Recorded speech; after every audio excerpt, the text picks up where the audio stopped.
Hello दोस्तों, जय हिंद, वंदे मातरम। तो आज आप सबके लिए लाए हैं 2019 का हिंदी का प्रीवियस ईयर का क्वेश्चन पेपर। तो आज आप लोग देखिए कि 2019 में हिंदी में कैसे या किस लेवल के क्वेश्चन पूछे गए थे। Okay, so come to the point, आइए शुरू करते हैं। पहला क्वेश्चन क्या था? घोंसले में चिड़िया है में कौन सा कारक है? घोंसले में चिड़िया है में कौन सा कारक है? अधिकरण कारक, संबंध कारक, अपादान कारक, संप्रदान कारक। तो इसमें कौन सा कारक है? अधिकरण में क्या होता है? में पर, तो घोंसले में चिड़िया है तो इसका क्या हो जाएगा? अधिकरण। ठीक है, अगला नंबर क्वेश्चन है, आगे क्या दिया गया? निम्नलिखित गद्यांश पढ़कर प्रश्न संख्या 32 से 33 के उत्तर दीजिए। तो इसको हम पहले पढ़ेंगे नहीं, पहले क्या करेंगे, हम क्वेश्चन देखेंगे। तो पहला क्वेश्चन क्या पूछा गया है? उपर्युक्त गद्यांश के आधार पर बताइए कि सारे वाद सीमित हैं धर्म तक, सांप्रदायिकता तक, राजनीतिक क्षेत्र तक, आत्मा तक। तो इसके लिए क्या करेंगे? पहले हम गद्यांश में जाएंगे। तो इसका क्या है? गांधीवाद में राजनीतिक और आध्यात्मिक तत्वों का समन्वय मिलता है, यही वाद की विशेषता है। आज संसार में जितने भी वाद प्रचलित हैं वह प्रायः राजनीतिक क्षेत्र में सीमित हो चुके हैं। यही क्वेश्चन पूछा गया है कि कहाँ तक सीमित हैं। तो देखते हैं। तो उपर्युक्त गद्यांश के आधार पर बताइए कि संसार के सारे वाद सीमित हैं, तो कहाँ तक? राजनीतिक क्षेत्र तक। ठीक है, इसका आंसर क्या हो जाएगा? तीसरा। अगला नंबर क्वेश्चन 33 नंबर क्वेश्चन क्या पूछा गया है? उपरोक्त गद्यांश में गांधीवाद का आधार किसे बताया गया है? राजनीतिक अध्यात्म और सांप्रदायिकता को, दूसरा है जन सेवा और अध्यात्म को, तीसरा है राजनीतिक और आध्यात्मिक तत्व को, चौथा है ईश्वर निष्ठा और मन की नॉर्मलता को। तो देखते हैं गद्यांश में क्या दिया गया है। गांधीवाद में राजनीतिक और आध्यात्मिक तत्वों का समन्वय मिलता है। किसका मिलता है? राजनीतिक और आध्यात्मिक, यानी कि राजनीतिक और आध्यात्मिक किसमें था? राजनीतिक और आध्यात्मिक तत्वों का, यानी कि तीसरा ऑप्शन क्या है? सही है। आगे है, तो 34 नंबर का क्वेश्चन है, कनुप्रिया के रचनाकार कौन है? कनुप्रिया के रचनाकार कौन है? नागार्जुन, रांगेय राघव, धर्मवीर भारती, भगवती चरण वर्मा। तो इसके कनुप्रिया के रचनाकार कौन है? धर्मवीर भारती जी हैं। आगे 35 नंबर का क्वेश्चन है। 35 नंबर का क्वेश्चन है, प्लुप्त स्वर कौन सा है? ओम, ओम, ओम, ओम। क्या है इसमें? प्लुप्त स्वर कौन सा है? तो ये दूसरा नंबर का जो है, ये ओम प्लुप्त स्वर है, इसमें लगा है। ठीक है, प्लुप्त स्वर जिसको बोलने में अधिक समय लगता हो। ठीक है, स्वर वैसे होते हैं, 3 प्रकार के स्वर होते हैं। ठीक है, ह्रस्व स्वर, दीर्घ स्वर और प्लुप्त स्वर। जिसको बोलने में बहुत कम समय लगता है उसे ह्रस्व स्वर कहते हैं, जिनमें ह्रस्व स्वर से अधिक समय लगता है उसको दीर्घ स्वर कहते हैं, और जिनमें उससे भी ज़्यादा समय लगता है उसे क्या कहते हैं? प्लुप्त स्वर कहते हैं। आगे 36 नंबर का क्वेश्चन है, राम आम खाता है में वाच्य का कौन सा रूप है? राम आम खाता है में वाच्य का कौन सा रूप है? कृतवाच्य, भाववाच्य, कर्मवाच्य, उभयवाच्य। क्या हो जाएगा इसमें? राम आम खाता है यानी क्या कर रहा है? आम खा रहा है। ठीक है, क्या कर रहा है? आम खा रहा है। तो इसमें क्या हो जाएगा? कृतवाच्य हो जाएगा। ठीक है, 37 नंबर का क्वेश्चन है, रहीमन पानी राखिए बिन पानी सब सून, पानी गए ना उबरे मोती मानिस चून। इस दोहे में कौन सा अलंकार है? श्लेष अलंकार, रूपक अलंकार, उपमा अलंकार की उत्प्रेक्षा अलंकार। इसमें कौन सा अलंकार हो जाएगा? श्लेष अलंकार। श्लेष अलंकार, जहाँ पे एक ही शब्द के कई अर्थ हों वहाँ पे श्लेष अलंकार होता है। ठीक है, आगे का है, निम्नलिखित में से कौन सा शब्द शुद्ध है? निम्नलिखित में से कौन सा शब्द शुद्ध है? आँख, चांद, अंगना, आँख, इसमें से कौन सा शब्द शुद्ध है? तो इसका शुद्ध शब्द ये क्या हो जाएगा? तीसरा नंबर, ये कि अंगना जो है शुद्ध है, बाकी ये तीनों क्या है? अशुद्ध हैं। 39 नंबर का क्वेश्चन है, निम्न में से किस शब्द की वर्तनी सही है? यानी कि इसमें भी क्या पूछा गया है? शुद्ध है। तो सन्निधि, ये भी समनिधि, संनिधि या सन्निधि? तो इसका क्या आंसर हो जाएगा? सन्निधि जो है ये सही लिखा है, ठीक है, बाकी सारे गलत हैं। आगे क्या है? 40 नंबर का क्वेश्चन है, उपचारात्मक शिक्षण की सफलता निर्भर करती है। उपचारात्मक शिक्षण की सफलता निर्भर करती है उपचारात्मक शिक्षण की सामग्री पर, समय व अवधि पर, भाषिक नियमों के ज्ञान पर, समस्याओं के कारणों की सही पहचान पर। उपचारात्मक शिक्षण की सफलता निर्भर करती है, किस पे निर्भर करती है? समस्याओं के कारणों की सही पहचान पे निर्भर करती है, ठीक है। आगे का क्वेश्चन है, इसमें क्या दिया गया? निर्देश दिए गए पद्यांश को पढ़कर निम्नलिखित प्रश्न संख्या 41 एवं 42 के सही विकल्प छांटिए। क्या दिया गया है? यहाँ पे कोई पद्यांश दिया गया है, तो इसमें से क्या करना? क्वेश्चन पूछे गए उसमें छांट कर उसका जवाब देना है। तो पहले हम क्या करते हैं, पहले क्वेश्चन देख लेते हैं। इस पद्यांश में कौन सा रस है? शांत रस, वात्सल्य रस, करुण रस, श्रृंगार रस। तो देखते हैं कौन सा रस है। वरदंत की पंगति कुंद कली, अधराधर पल्लव लोचन की, चपला चमके घन बीच जगह, छबि मोतिन माल अमोलन की, घुंघरारी लटय लटके मुख ऊपर, कुंडल लाल कपोलन की, निवछावर प्राण करें तुलसी, बल जाऊं ललाइन बोलन की। तो इसमें क्या है? ये वात्सल्य रस है इसमें, ठीक है।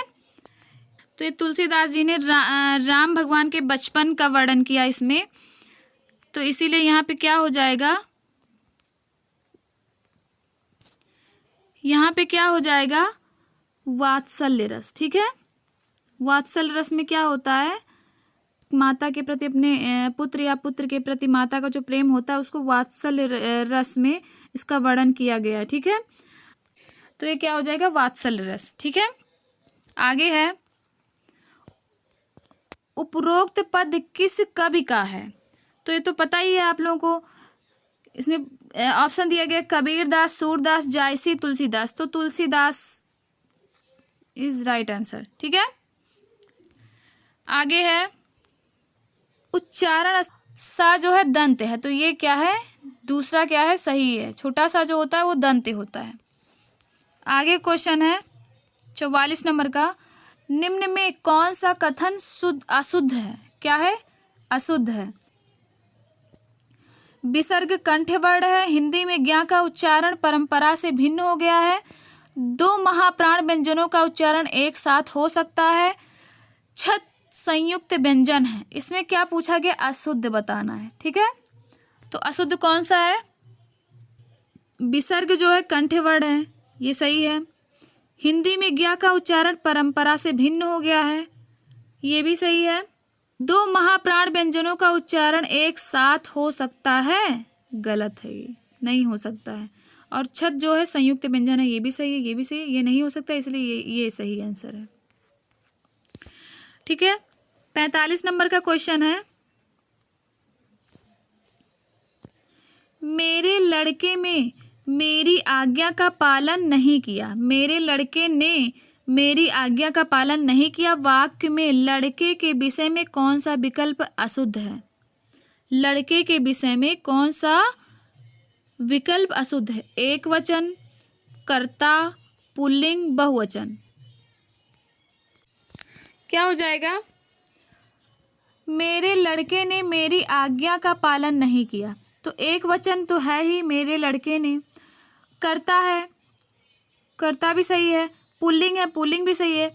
बहुवचन क्या है, नहीं है ये, तो इसीलिए ये क्या है, सही है। तो 45 का राइट आंसर हो जाएगा ऑप्शन नंबर 4। आगे को क्वेश्चन है 46 नंबर का क्वेश्चन है, निम्नलिखित में से कौन सा शब्द तद्भव है? नाथ, खेत, त्रिकुटी, प्रभु, इनमें से कौन सा शब्द क्या है, तद्भव है? तो 46 का ये क्या है, खेत जो है क्या है, ये तद्भव है। ठीक है, खेत वर्ड तद्भव है। 47 नंबर का क्वेश्चन है, निम्नलिखित में से कौन सा शब्द देशज है? पतलून, लाश, धड़ाम, औरत, कौन सा शब्द क्या है जो देशज है? तो ये धड़ाम जो है क्या, देशज है। ठीक है, जो कुछ वर्ड देहाती टाइप के लगेंगे उसको पक्का समझ लेना कि वो क्या है, देशज हैं।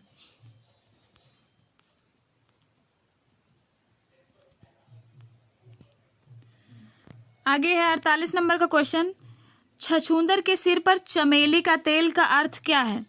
योग्य व्यक्ति को अच्छी चीज देना, मिथ्या आडंबर, अयोग्य व्यक्ति को अच्छी चीज देना, अधिक पाने की लालच करना।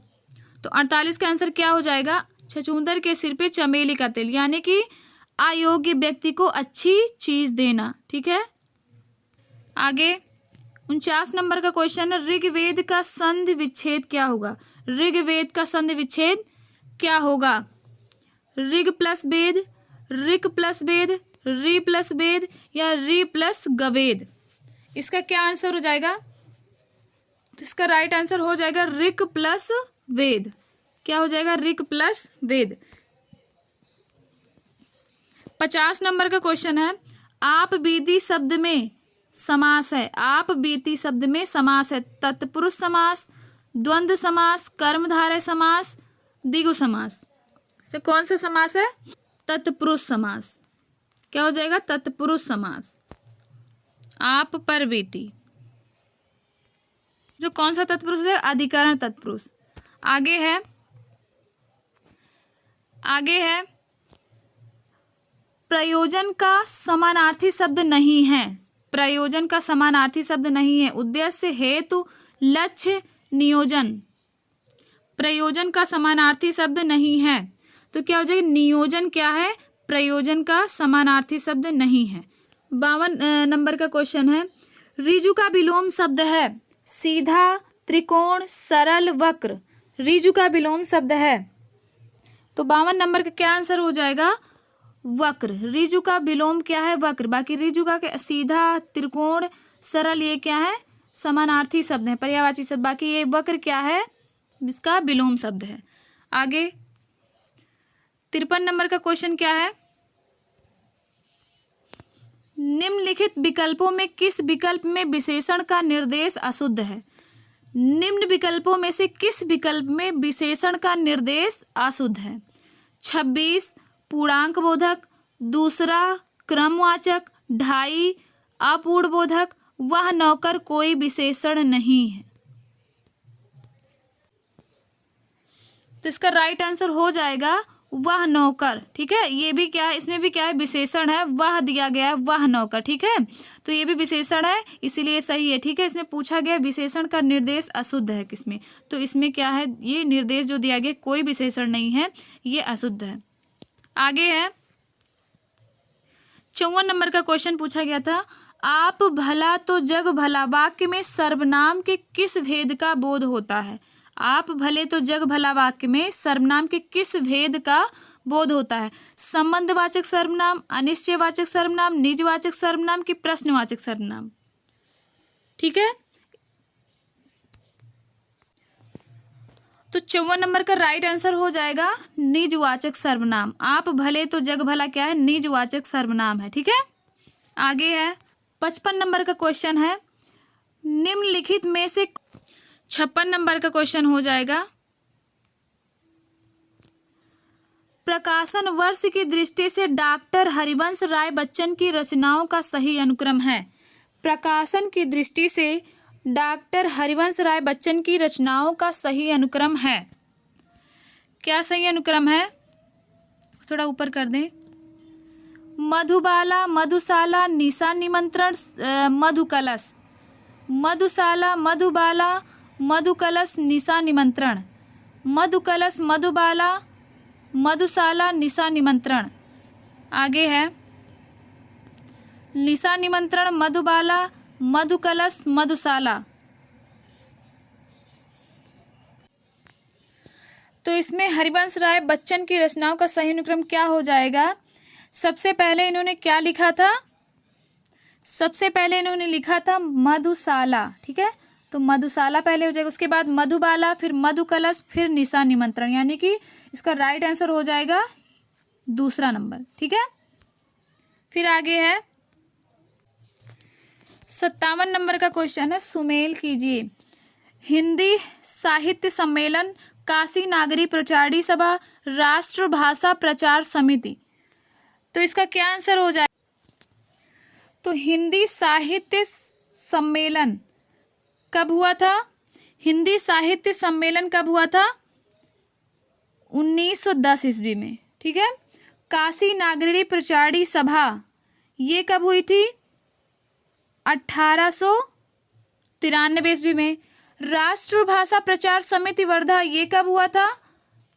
1918 ईस्वी में। इससे क्या हो जाता? सी, फिर ए, फिर बी। तो सी ए बी किस में है? सी ए बी किस में है? आंसर नंबर ए में, सी ए बी, यानी राइट आंसर हो जाएगा सी ए बी। आगे का क्वेश्चन है, तुलसीदास के रचनाकार कौन है? ये क्वेश्चन 2018 के पेपर में भी पूछा गया था, तो और 19 में भी पूछा गया था। तुलसीदास के रचनाकार कौन है? डॉक्टर रामविलास वर्मा, केशवदास, महादेवी वर्मा, सूर्यकांत त्रिपाठी, निराला। तो इसका राइट आंसर क्या हो जाएगा? तुलसीदास के रचनाकार, तो इसका राइट आंसर हो जाएगा सूर्यकांत त्रिपाठी निराला। क्या हो जाएगा? सूर्यकांत त्रिपाठी निराला। आगे है 49 नंबर का क्वेश्चन है, अन्या से अनन्य आत्मकथा किसकी है? उषा प्रियवंदा, प्रभा खेतान, मन्नू भंडारी, सुषम बेदी। इनमें से कौन सा राइट आंसर हो जाएगा? तो अन्या से अनन्य आत्मकथा किसकी रचना है? प्रभा खेतान की रचना है, ठीक है। अगला नंबर 60 नंबर का क्वेश्चन है, 60 नंबर और लास्ट क्वेश्चन है, प्रभु जी तुम चंदन हम पानी किसका वाक्य है? प्रभु जी तुम चंदन हम पानी किसका वाक्य है? ये सेंटेंस किसका है? 60 नंबर का क्या हो जाएगा आंसर? तो 60 नंबर का आंसर हो जाएगा रैदास। क्या है? ये रैदास है, ठीक है। इसका आंसर क्या हो जाएगा? रैदास। प्रभु जी तुम चंदन हम पानी। तो आज यहीं तक।